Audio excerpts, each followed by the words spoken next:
এই একই বৃন্ত তুইতে কুসুম, কিসের কুসুম, কিসের কুসুম? লজ্জা লাগে না? গান্ডে পিণ্ডে এই মুহূর্তে আপনারা গিলবেন। প্রথমে বলি ময়ূক কি বলেছিল। ময়ূক রঞ্জন বলেছিল যে যারা ধর্মনিরপেক্ষ মানে সেকুলার তারা দেশ থেকে বেরিয়ে যান। এটা সংবিধানের মৌলিক কাঠামোর ওপরে আক্রমণ। ধর্মনিরপেক্ষতা হচ্ছে সংবিধানের মৌলিক কাঠামো, তাকে আক্রমণ করে বিভাজন করে মানুষকে দাগিয়ে দেওয়ার এরকম প্রচেষ্টা, এইটাকে তো কোর্ট কখনোই এনকারেজ করবে না।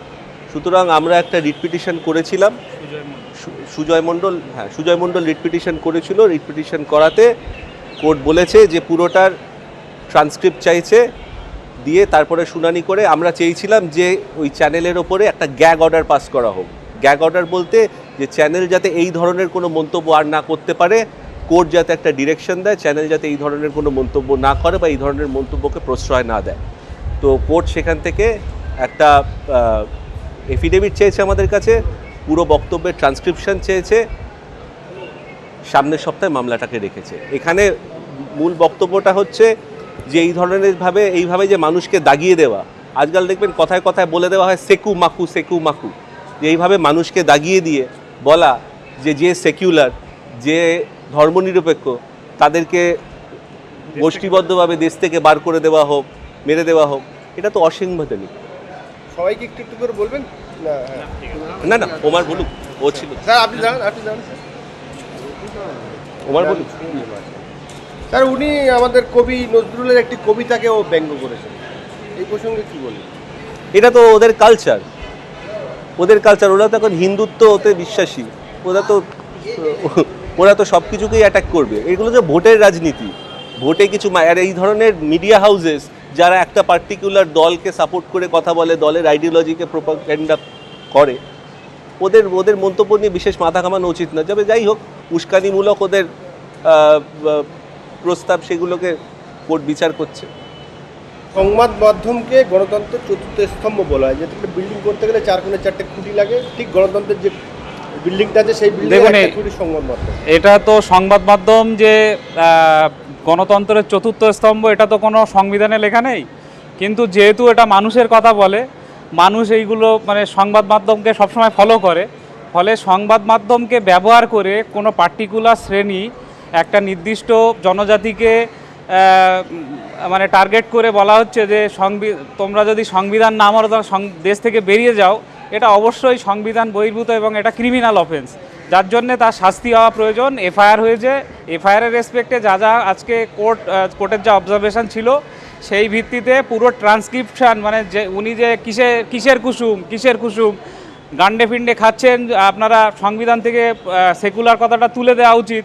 কারণ সংবিধানের যে বেসিক স্ট্রাকচার তাতে সেকুলার কথাটা আছে, ফলে সেকুলার কথাটাকে তুলে দিয়ে উনি চাইছেন যে মোটামুটি একটা নির্দিষ্ট শ্রেণীকে দেশ থেকে বার করে দাও। এটা হলো সংবিধান বহির্ভূত কথা। আর গণতন্ত্রের চতুর্থ স্তম্ভকে ব্যবহার করেই কাজটা করছে, একটা নির্দিষ্ট শ্রেণীর মানুষকে যাতে উস্কানিমূলক বক্তব্য দিচ্ছে, যাতে সাধারণ মানুষ যাতে এই সমস্ত প্রবণতায় পা দিয়ে নিজেদের মধ্যে মারধর করে। তার ফলে কী হয়, ওয়েস্ট বেঙ্গলে যে 60-40 রেশিও আছে, একটা মানে মাইনরিটি এবং মেজরিটির একটা 60-40 রেশিও আছে। যদি দুটো মানুষের মধ্যে ঝামেলা বাঁধাতে পারে, তাহলে 2026-এর ইলেকশানে এরা ইজিলি বেরিয়ে যাবে। এটাই ওদের টার্গেট। রাস্তাঘাটে দেখবেন যে এই সংবিধান বিরোধী কথাবার্তা এবং পার্টিকুলার একটা শ্রেণীকেই টার্গেট করে এইগুলো বলা হচ্ছে। তো সেটাই আমরা সব সময় প্রতিবাদ করছি।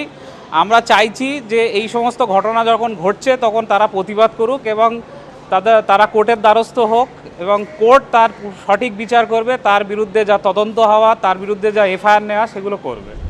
আজকে মূলত কি হচ্ছে সেটা একটু পরিষ্কার করে দিতে হবে। আজকে কোর্টে শুনানি হলো মামলাটার। কোর্ট বলল যে ময়ূক রঞ্জন সেদিনকে যা বক্তব্য রেখেছিল সেই বক্তব্যর পুরোটা ট্রান্সক্রিপ্ট করে বাংলাতে অনুবাদ করে 22 তারিখে কোর্টকে জমা দিতে বলেছে। কোর্ট তার বিরুদ্ধে ব্যবস্থা নেবে।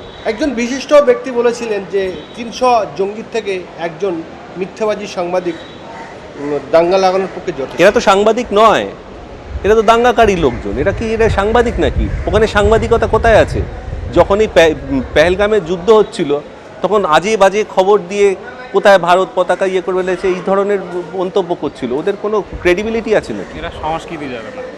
এরা শুধু সেন্সিটাইজ করার জন্য রয়েছে, এরা বিভাজনকারী, এরা কোনো সাংবাদিক নয়। এই যে মানুষকে ক্রমাগত দাগিয়ে দেয় সেকু মাকু বলতে, কি বোঝায় সেকু মাকু বলতে? সেকু মাকুদের কি মানে ওরা বলতে চায় যে সেকুলার যারা আর মার্কসিস্ট যারা, তাদের কি দেশে থাকার অধিকার নেই? কিন্তু হিটলারের রাজত্ব চলে এসছে।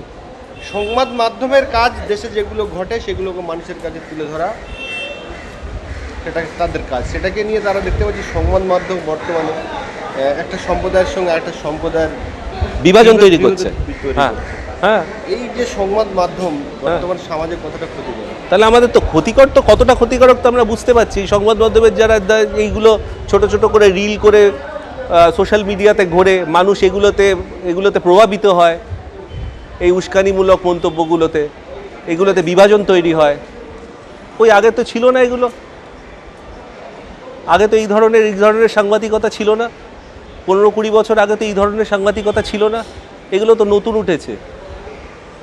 এরা তো বিশিষ্ট কোনো মোটিভ নিয়ে এসছে, এরা তো সাংবাদিকতা করবে বলে আসেনি, এদের বিশিষ্ট কিছু মোটিভ আছে।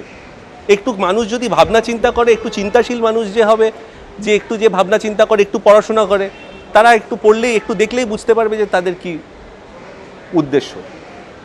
দেশের আইন বা সংবিধান এই রকমই যারা সংবাদ মাধ্যম যারা এরকমই কর্মকাণ্ড করে যাচ্ছে তাদের বিরুদ্ধে কোনো রকম ঠোস ব্যবস্থা নিচ্ছে। সেই জন্যই তো আমরা তারই ব্যবস্থা না, সুপ্রিম কোর্ট করেছে। সুপ্রিম কোর্ট অনেকগুলো আইন, সেই আইন আমরা আজকে কোর্টে দেখিয়েওছি। সুপ্রিম কোর্ট এই ধরনের অনেক কিছু জাজমেন্ট পাস করেছে, সেই আইন আমরা দেখিয়েওছি। আমাদেরকে বুঝতে হবে যে কোর্টও একটা ব্যালেন্স রেখে চলবে, যে নিরপেক্ষ সাংবাদিকতার গলা টিপে ধরা চলবে না, আবার এই পক্ষপাতিত্ব সাংবাদিকতা চলবে না। ময়ূররঞ্জন আজকে এসেছিল না, ওনার আইনজীবী ছিল? ওনার আইনজীবী ছিলেন, ওনার তো দিল্লি থেকে আইনজীবী রয়েছে। আচ্ছা, উনি যে যেভাবে মামলা ওনার বিরুদ্ধে হয়েছে, উনি কি গ্রেপ্তার হতে পারে? আপাতত তো হয়নি, এখন রাজ্য কি করবে রাজ্য জানে। আমরা তো দরখাস্ত করেছি যে ওনার বিরুদ্ধে এফআইআর হোক এবং যাবতীয় আইনি ব্যবস্থা নেওয়া হোক।